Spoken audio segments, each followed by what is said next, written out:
네, 반갑습니다. 최근 이슈라고 하면은 대출 규제 강화를 꼽을 수가 있겠죠. 가계부채 강화가 본격적으로 내년 1월이면 더 강화가 되게 되었는데요. 대출 규제를 강화하면은 드디어 집값이 잡힐 수 있을까요? 그게 여러분들 가장 궁금한 내용이 되겠죠. 오늘 그 내용 살펴보면서 여러분들의 내 집 마련 전략 그리고 재테크 전략 살펴보도록 하겠습니다. 시작해 볼까요? 자, 최근에 가계부채 보완 대책이 또 발표가 됐죠. 과연 이번에는 집값을 잡을 수 있을지 한번 살펴보도록 하겠습니다. 자, 먼저 매주 한 주간 동향 짧게 점검해드리고 있겠죠. 한번 점검해 볼까요?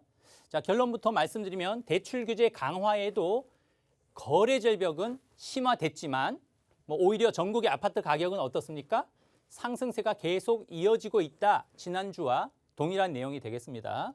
자, 구체적으로 살펴보면 큰 차이를 띠고 있지는 않죠. 대출 규제 강화에도 전국의 주간 상승률은 0.24%, 수도권의 경우도 0.28% 꾸준히 상승폭이 큰 상황이고요. 서울의 아파트값 역시 0.16%, 지난주하고 크게 차이는 없어 보입니다.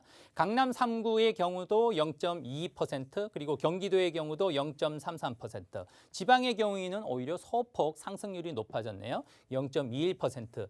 즉 대출 규제가 본격적으로 강화되기 시작한 것은 올해 7월부터 시작되었고요. 좀 더 이번에 보완 대책에서 내년 1월 그리고 내년 7월에 좀 더 강화가 되었지만 되게 규제가 보완되고 있지만 오히려 전국의 아파트 가격은 잡히기는커녕 상승폭이 계속 이어지고 있다라는 것이 결론이 되겠습니다. 자, 그렇다면 이번에 발표된 가계부채 보완 대책 구체적으로 살펴봐야 되겠죠? 어떤 내용이 담겨 있을까요? 결론부터 말씀드리면 DSR 규제가 강화가 되었다라고 볼 수가 있겠습니다.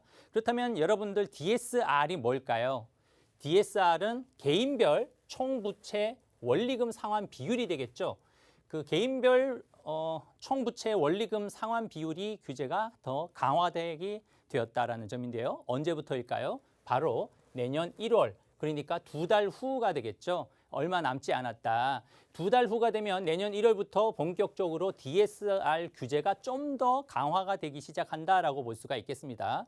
자, 세부적으로 살펴보면 내년 1월부터 시행되는 DSR 규제는 대출액이 2억 원 초과할 경우에 DSR이 좀 더 강화가 돼서 40% 적용이 되게 되고요. 그리고 내년 7월부터는 총 대출액의 1억 원만 초과만 되어도 DSR이 확대 적용된다. 그만큼 대출 받기가 어려워지게 된다라는 점이 되겠습니다. 자, 하물며 제2금융권 개인별 DSR 기준마저도 좀 더 강화가 되게 되었는데요. 기존에는 60%이던 것이 좀 더 강화가 돼서 40%로 강화가 되게 되었다. 또 뿐만 아니라 대출 만기도 축소가 되게 되었고요. 대출 한도가 앞으로 줄게 될 전망이라고 볼 수가 있겠고요. 그리고 원리금 분할 상환 대출 비율도 확대가 된다. 쉽게 이야기하면 우리 서민들이 무주택자들이 대출 받기가 내년부터는 더 어려워지게 되었다라고 볼 수가 있겠습니다. 자, 그렇다면 이거에 대한 가계부채 보완 대책에 대한 효과는 뭐가 있을까요? 이미 집을 가지고 있는 분들은 이미 대출을 활용해서 집을 가지고 계시죠. 문제는 누구한테 있을까요? 오히려 빚을 갚을 수 있는 능력 중심으로 대출을 시행을 함에 따라서 지금 무주택자 분들 중에서도 우리 젊은 층들과 서민들 그리고 취약계층이 그만큼 내 집 마련하기가 어려워졌기 때문에 박탈감이 더 커질 수밖에 없겠구나라고 하는 것을 여러분들이 느낄 수가 있겠죠. 자, 좀 더 디테일하게 살펴보면 차주 단위의 DSR 단계적 확대 조기 도입을 하는 이번에 대책이다라고 볼 수가 있겠는데요. 두 가지로 나눌 수 있겠습니다. 주담대가 있겠고 신용대출이 있는데요. 자, 1단계 벌써 이미 시행되고 있다라고 말씀을 드렸죠. 올해 7월부터 이미 단계적으로 시행이 되기 시작했었고요. 자, 올 7월부터는 주담대의 경우는 전 규제 지역 6억 원 초과하는 주택에 대해서 DSR이 이미 적용되고 있고요. 그리고 신용대출의 경우는 1억 원 초과하는 경우에도 역시 규제가 이미 올해 7월부터 시행이 되고 있었다라는 점이고, 거기서 단계적으로 2단계 그리고 3단계에 나눠서 좀 더 강화될 거다라고 볼 수가 있겠습니다. 그 시기가 2단계와 3단계가 좀 더 6개월씩, 1년씩 단축됐다라고 보실 수가 있겠는데요. 자, 2단계의 경우는 어떻습니까? 원래 당초 계획으로는 내년 7월에 시행될 예정이었다가 바뀐 시기가 바로 1월로 6개월 단축됐다. 바뀐 내용을 보면은 총 대출액이 2억 원만 초과될지라도 DSR을 강하게 적용을 한다. 그만큼 대출 받기가 더 어려워지게 되겠죠. 이 상황에서 기존에 있던 지금 시행되고 있는 전 규제 지역 6억 원 초과 주택뿐만 아니라 신용대출의 경우는 1억 원 초과를 계속 유지한다라고 볼 수가 있겠고요. 그렇다면 3단계의 경우는 어떨까요?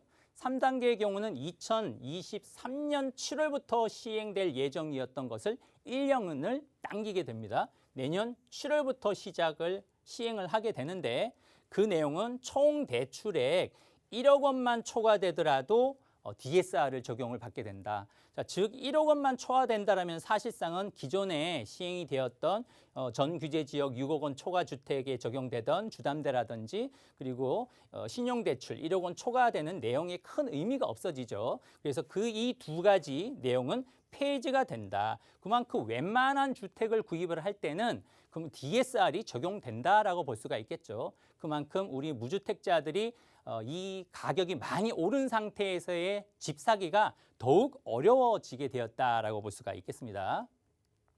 자, 뿐만 아니라 적용 DSR 대출 만기도 축소되게 되었는데요. 현행은 일괄 적용되던 만기가 앞으로는 어떻게 됩니까? 평균 만기로 바뀌게 되겠죠. 그렇게 되면 어떤 현상이 벌어질까요? 자, 여기가 분모가 되겠습니다. 기준 연수가 분모가 되겠고요. 기준 연수가 분모, 그리고 대출 원금이 분자가 되겠죠. 분자. 이 중에서 기준 연수가 어떻게 됩니까? 숫자가 줄어들게 되면은 어떻게 되죠? 결과적으로 한 해 갚는 금액이 올라갈 수밖에 없다. 그렇다고 하면 대출 규모도 대폭 축소가 되는데 한 해에 갚아야 될 금액이 커진다라고 하면은 어떤 현상이 벌어질까요? 우리 무주택자분들이 대출 받기도 힘든데 한 해에 갚아야 될 금액이 커짐에 따라서 부담이 커지게 되겠죠. 그러면 결과적으로 어떤 현상이 벌어질까요? 그만큼 거래는 어떻게 될까요? 지금도 굉장히 거래 절벽에 빠졌다 하고 있는데 앞으로 거래 절벽이 더욱 심화될 수밖에 없겠다라는 것이 예측이 된다라고 볼 수가 있겠고요. 자, 이 단순히 그렇다면 이 대출 규제만 가지고 집값이 잡힐까요? 여기서 복병이 있죠. 정부 입장에선 복병이 있는데 바로 전셋값이 있을 수 있겠습니다. 정부의 입장에서는 전셋값을 잡을 방법이 없다라고 하면은 집값 잡기는 사실상은 쉽지가 않다라는 내용이 되겠는데요. 자, 그 이유는 뭘까요? 임대차 3법이 작년 7월부터 시행이 되었죠. 시행이 되었는데 결과는 어떻습니까? 오히려 시장에서는 이중 가격과 전세값 폭등이 야기가 됐는데요. 실제로 여기 데이터를 보시면 아시는 바와 같이 임대차법 시행이 된 게 작년 20년 7월이었는데 한번 그 작년과 지금 올해 비교한 데이터를 한번 비교를 해 보도록 할까요? 전국의 경우에는 어떻습니까? 전국의 전세 가격 임대차법 시행 전에는 전국이 2억 한 3,692만 원이었던 것이 임대차법이 시행된 이후 1년 지난 이후는 어떻습니까? 1억 정도 이상 상승을 했고요. 수도권은 어떨까요? 시행 전에는 3억 2,255만 원이었던 것이 무려 4억 4,339만 원으로 뛰었고요. 서울은 더 심각하죠. 시행 전에는 4억 6,458만 원이었던 것이 지금은 6억 2,471만 원. 이 정도로 임대차 3법이 시행됨에 따라서 전세 가격이 굉장히 폭등을 했다. 그리고 시장에서는 이중 가격이 형성되는 부작용도 있었다라는 점이죠. 전세 가격이 뛰면 당연히 매매 가격과의 차이를 줄이면서 매매 가격이 밑으로 내려오기는 조정되기는 힘든 현상이다라고 볼 수 있기 때문에 정부에서 전세 가격을 잡지 못한다라고 하면 집값 잡기도 힘들다라는 결론이 나온다라는 이야기를 하고 있고요. 자, 그래서 최근에는 국토부 노영욱 장관께서 전세값 잡을 묘수가 있는지 질문에 대한 답변이 나왔죠. 어떤 답변이었을까요? 자, 정부 국토부에서는 전세값 잡을 묘안으로서 빌라 오피스텔의 공급을 늘리겠다. 그리고 사전 청약 공급을 늘리겠다라고 하지만 반응은 어떻습니까? 아주 냉혹합니다. 자, 그 이유는 뭘까요? 지금 수요자들은 아파트죠. 아파트 임차 수요자들인데 정부에서는 빌라 오피스텔 공급을 늘리고 있다라고 하니까 여기에서 수요자들에 대한 지금 미스매치가 일어나고 있기 때문에 정부의 정책이 그만큼 실효성이 안 먹히고 있다. 시장에는 안 먹히고 있는 이유 중에 하나고요. 그리고 두 번째는 사전 청약 역시 입주 때까지 사전 청약 공급을 늘려본들 입주를 하기까지는 빨라야 6년 이상 걸리기 때문에 그 전에는 시장의 안정이 올 수 있을까요? 그 전에는 오히려 다들 입주할 때까지는 집을 사지 않고 어떻게 해야 되죠? 전세에 머물게 되죠. 그러면 오히려 전세 공급량이 부족한 상황에서 오히려 전세 가격은 더 상승할 수밖에 없겠다. 자, 여기서 전세값을 오히려 잡을 수 있는 방법을 한번 생각해 본다면 다주택자들의 종부세를 일시적이나마 인하를 해줄 필요가 있겠습니다. 인하를 해주게 되면 오히려 전세의 월세화를 막을 수 있기 때문에 시중에 전세의 공급량이 늘어나면서 차라리 전세값을 잡을 수 있는 오히려 묘안이 될 수가 있는데 정부에서는 오히려 반대 방향으로 가는 것이 아닌가 우려스럽지 않을 수밖에 없다라고 볼 수가 있겠습니다. 자, 결론을 내려본다면 이번에 역시 또 추가적으로 발표된 가계부채 보완 대책 과연 집값 잡는 데 효과가 있을까라는 결론이 되겠습니다. 자, 결론은 임대차 3법으로 이중가격, 전세값 폭등을 야기하고 있기 때문에 오히려 전세값 안정 없이는 집값 잡기는 사실상은 쉽지 않다라는 게 결론이고요. 두 번째는 오히려 대출 규제가 강화됨에 따라서 시장에는 거래 절벽이 더욱 극심해질 수밖에 없겠다.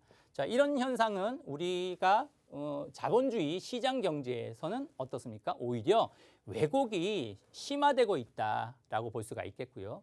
그리고 정부의 세금 정책은 어떻습니까? 양도세 세율이 너무 높죠.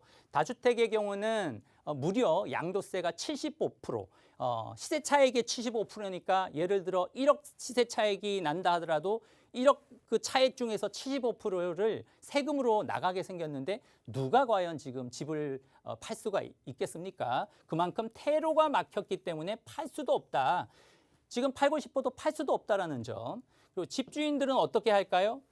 팔고 싶은데 팔 수도 없으면 어떻게 할까요? 집주인들이 과연 팔 생각이 없는데 가격을 내릴까요? 그렇지가 않죠. 오히려 집이 안 팔리면 호가 올린 채로 버티게 된다. 그러면 결국은 집값이 떨어지지가 않죠. 팔고 싶어도 팔 수는 없고 테러는 막혔고 나는 그러면은 팔지 않기로 결론을 내린 상황에서 가격을 내릴 수가 없겠죠. 그렇기 때문에 결론은 집값은 절대 떨어지지 않는다라는 점이고요. 또 단기적으로는 어떻습니까? 4개월 후에 뭐가 있죠? 대선을 앞두고 있습니다. 그럼 대선을 앞두고 있기 때문에 대선 결과까지는 대부분 시장에서 관망세가 늘어날 가능성이 굉장히 높다라는 게 결론이 되겠고요. 그 이유로는 야당 유력 후보의 경우는 규제를 지금보다도 더 강화를 한다고 하고요. 또 야당의 유력 후보의 경우는 또 규제를 완화한다고 하기 때문에 아마 시장에서는 최소한 또 단기적으로 4개월 대선의 결과가 나오기 전까지는 관망세가 더 짙어질 가능성이 높다라고 볼 수가 있겠습니다. 자, 최종 결론은 이번 가계부채 보완 대책에도 집값 잡지는 못하고 대출 규제 강화에 따라서 오히려 우리 무주택자분들 중에서도 우리 젊은 층들 그리고 서민들, 취약계층들이 오히려 집을 더 구입을 못하면서 전세 가격은 뛰면서 상대적인 박탈감은 더 커질 수밖에 없는 상황이 전개가 되고 있다라는 것이 결론이 되니까 여러분들 참고하셔서 내 집 마련 전략 그리고 재테크 전략 잘 세우시기 바라겠습니다.